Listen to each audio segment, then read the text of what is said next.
This is part two of my interview with Mike Licona. You expound on the Paul's persecution of the Christians before he was converted. Well, sure. According to Paul's own testimony in his undisputed letters, and let me put a bookmark here.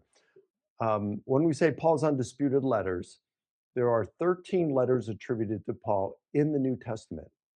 And of those, when we talk about the scholars, we're saying not just Christian scholars, not just conservative Christian scholars, but also moderates and liberals and agnostics and atheists and Jewish scholars, historians of Jesus.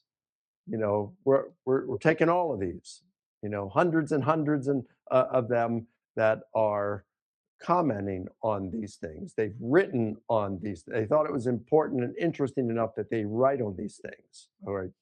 So, they're saying evidence is really good that Paul, that of those 13 letters, Paul wrote at least 7 of them. All right. They think the evidence is good enough to say Paul definitely wrote at least 7 of them. Vast majority, almost all scholars who study the subject, regardless of their theological background, acknowledge those 7. And then it's about 50-50 on 2 others. And then there are 4 that the majority of scholars think Paul did not write them. All right, so when we're looking at a minimal facts approach, we're only going to use those letters of Paul that are the undisputed letters of Paul. In other words, everyone acknowledges he wrote those. So in Galatians 1, I believe it's verse 23, Paul says that they had not seen Paul the Christians had not seen Paul in Judea. They just knew or had heard that he who persecuted the church now proclaims the faith he once sought to destroy. Sounds like an oral tradition. So Right. Paul himself here is talking about a saying that was going around in Judea about him. He had persecuted the church, and now he's out proactively proclaiming the gospel.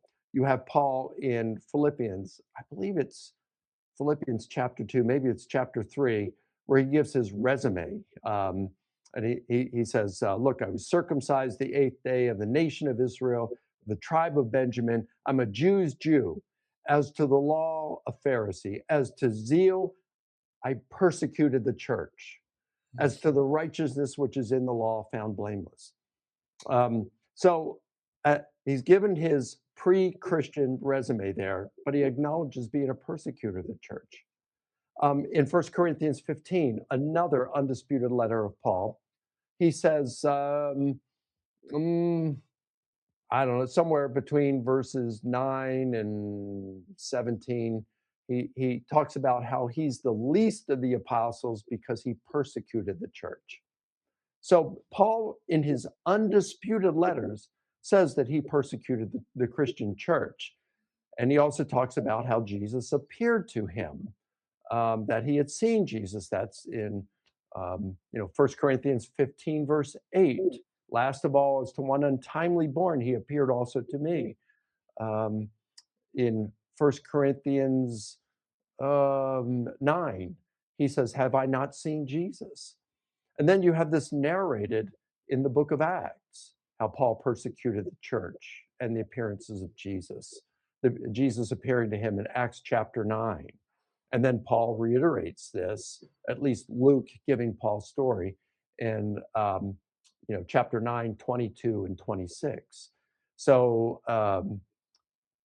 you have that. Then you have Paul, who acknowledges in his writings, I think 2 Corinthians, where he talks about his beatings, being shipwrecked, stoned and left for dead, imprisoned, all these hardships, and hunger and being shipwrecked, all of this stuff that Paul, the hardships he describes for when preaching the gospel.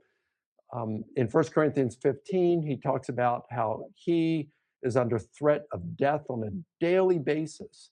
And then you read about these persecutions in the book of Acts, the specifics to them. So yeah, this is who Paul is. He converts when he has this experience that he interprets as an appearance of the risen Jesus, and it radically transforms his life Yeah. to being one of Christianity's most aggressive advocates of the gospel. Right. And then we know Paul suffered tremendous persecution. And then there are later reports that he endured martyrdom by being beheaded. And even Clement of Rome, which is written, First Clement, which is written in the first century, mentions the martyrdom of Paul um, indirectly. But then it is also spelled out in several other of the early church fathers. Can you just give me a bit of background about James, Jesus' brother, and his Yeah. conversion? So the conversion of James isn't granted by as many scholars, but not many scholars write about him. When I did my doctoral research, I could only find nine. Let's see, is it nine? No, three. There was only like 29 scholars I found. Let's see, maybe it's nine. Forgive me. I think it's nine scholars. It's a very small percentage. It was like Right. 9%, but there's only, it must be nine scholars out of like 29. No, it was only 9%. It wasn't many at all. Hardly any scholars even talk about it. So it must have only been like three scholars, must have been three scholars. Three scholars out of 29 I found that even talk about things. Was James a non-believer prior to Jesus's death? That's what they're talking about there. So not many. You have Paul in 1 Corinthians 15. It says, then he appeared to James. And then you find James in Galatians 1. He's part of the Christian church. In Galatians 2, he's part of the church apostolic leadership.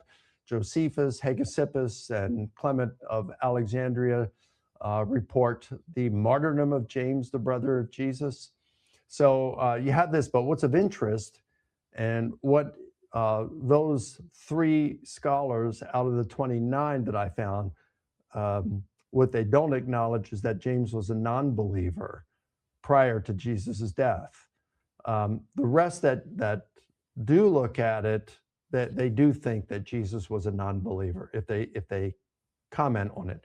So, and there's good reason, I think, to hold that he was a non-believer. So, for example, I think it's at the end of Mark chapter 3, it says that Jesus' mother and brothers came to get him because they thought he was beside himself. In other words, they thought he was, something's going on here. So this is kind of embarrassing. Why would his brothers think he was beside himself? Right. And then in John chapter 7, verses 1 through 3, I think it is, they come to him and they say, hey, Jesus, look, we're going to go up to Jerusalem for the festival. Why don't you come with us? And you are doing these miracles. Don't do them in secret. Come on up to Jerusalem and do it publicly. And right before that, it said that those in Jerusalem, the Jewish leadership, were seeking to find Jesus so they might kill him. And so his brothers are saying, hey, why don't you do this stuff publicly in Jerusalem? So it's like they're egging him on. And then John says, because none of his brothers believed in him. Uh-huh. All right. Now, the three scholars, I think it was James Tabor, John Painter, and Richard Bauckham. Those were the three that don't think that James was, at least at the time when I studied it. They didn't think that James was a non-believer. They interpret that differently. But I think it was a bunch of stretch, and I explain in my big book on the resurrection, that's like 700 pages, why I think they're wrong. And then you've got in John at Jesus's death, who does Jesus entrust the care of his mother to? Well, it's not to James. It's not to any of Jesus' brothers. And you would think if they were believers at the time that he would entrust the care of his mother to one of his brothers. But no, he entrusted to the beloved disciple. And I take that as Jesus is more concerned that his mother be taken care of by a brother in Christ than a blood brother. Right. So therefore, I think there's good evidence, good reason to think that none of Jesus' brothers were followers of Jesus prior to his death. But then afterward, we do find them as followers. And we find in 1 Corinthians 15, where it says, then he appeared to James. And like I said, you've got 3 accounts of James, his martyrdom, one of which is a non-Christian account. So I think there's good reason to see about the fate of James there. Okay. Now, you mentioned the festivals, and I was looking back at the interview you did with Mike Winger, and I've wondered this myself. If Paul had ever met Jesus, and you were saying with that in that interview that they were probably at these festivals. Can you explain a bit about those festivals? Yeah, so there were a number, I don't recall what they all are. Of course, Passover was the big one back then, right? Right. But there are a number of festivals that the Jews would go to during the year. And Paul, being a very committed Jew, being a Pharisee by his own testimony in Philippians, he would have been there at these. And Jesus was there, as the Gospels report. So, there's a lot of, there are a number of people who would say, Paul never heard Jesus. He never met Jesus. So he wouldn't have known what Jesus looked like when Jesus appeared to him, right? I don't think there's any reason to think that Paul never saw Jesus.